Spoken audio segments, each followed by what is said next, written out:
Hi friends, ఎలా ఉన్నారు? బాగున్నారా? నేను బాగున్నాను. మీరందరూ కూడా చాలా చాలా బాగున్నారు అనుకుంటాను. ఈరోజు మనము క్యారెట్ రైస్ మీకు చూపించబోతున్నాను.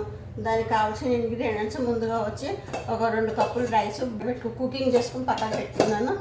నెక్స్ట్ వచ్చి ఒక 2.5 కప్పులు క్యారెట్ తురిమి పెట్టుకున్న, ఒక 2 టమాటోస్ వచ్చి పేస్ట్ చేసి అంటే మన కోర్సుగా పేస్ట్ చేసి పెట్టుకున్న, ఒక 2 ఉల్లిపాయలు వచ్చి ఒక 5 పచ్చిమిరపకాయలు, మన రైతా కోసం వచ్చి పెరుగు, ఒక 2 కప్పులు, సాల్ట్, ఉల్లిపాయ దీనికి కావాల్సింది. ఇందులో కొత్తిమీర, పచ్చిమిరపకాయలు వగేరా వగేరా అన్నీ వేస్తారు, కానీ ఇవన్నీ మాకు నచ్చవు.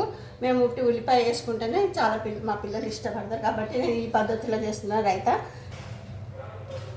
సరిపోయినంత ఆయిల్ వేద్దాము.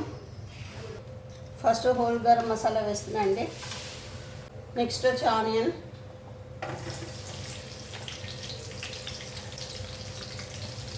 ఇది కొంచెం లైట్ బ్రౌన్ కలర్ రావాలండి ఆనియన్.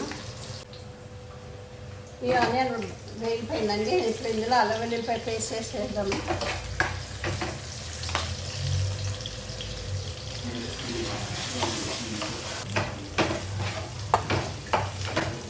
టమాటా పేస్ట్,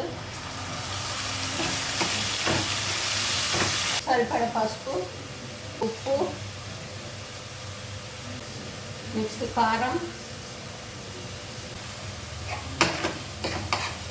ఇది వేగిన దాంట్లోనే ఈ టమాటా పేస్ట్ ఇది వేగింది కదా, ఇందులోనే కొంచెము ఈ తురుముకున్న క్యారెట్ని కూడా వేసేసి కలిపేసుకోవాలి.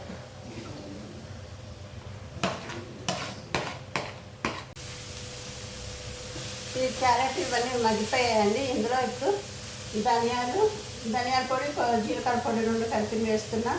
Next Shaji biryani masala, whole garam masala powder కొంచెం వేస్తున్నాను. ఇందులో ఇవి 2 వేసి బాగా కలిపేసి రైస్ వేయాలి.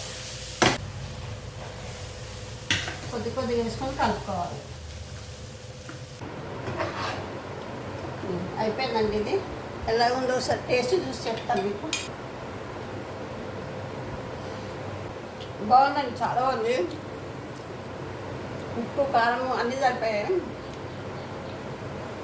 కూడా చేసుకొని తిని ఎలా ఉందో నాకు చెప్పండి. లైక్ చేయండి, షేర్ చేయండి, సబ్స్క్రైబ్ చేయండి. నేను కొత్త వీడియోలతో మీ ముందుకు వస్తాను.